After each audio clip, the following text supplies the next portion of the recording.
मागच्या भागात आर्यन आणि सियाला समीरच्या कॅन्टीनमधून एक गुप्त चिठ्ठी मिळाली होती.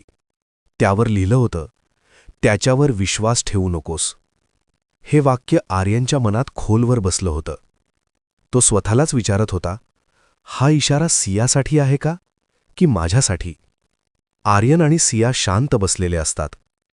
आर्यन म्हणतो, जर समीरने खरंच हा संदेश सोडला असेल तर तो कोणासाठी होता? सिया म्हणते, मला माहीत नाही, पण मला एवढं नक्की वाटतं की समीर काहीतरी मोठं लपवत होता. आर्यन तिच्याकडे पाहतो. आणि तू? तू काही लपवत नाहीयेस ना? सिया थोडी थांबते. मग म्हणते, आर्यन, मला तुला सगळं सांगायचंय. पण आर्यन विचारतो, पण काय?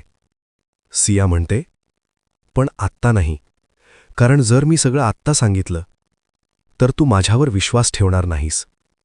आर्यन गोंधळतो. तो काही बोलणार इतक्यात त्याचा फोन वाजतो. Unknown number. आर्यन फोन उचलतो.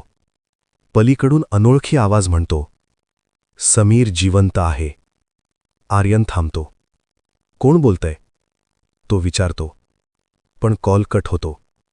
आर्यन आणि सिया एकमेकांकडे पाहतात.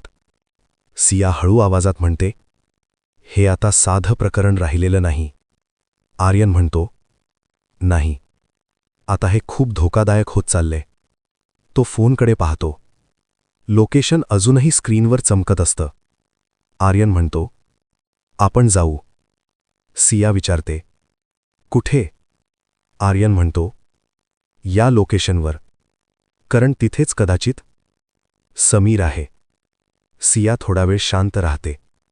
मग म्हणते, ठीक आहे, पण एक गोष्ट लक्षात ठेव, आपण आता ज्या दिशेने जातोय तिथून परत येणं सोपं नसेल. आर्यन शांतपणे म्हणतो, मला फक्त सत्य हवं आहे, काहीही झालं तरी. फोनच्या स्क्रीनवर ते लोकेशन चमकत राहते आणि त्याच लोकेशनकडे त्यांचा प्रवास सुरू होतो.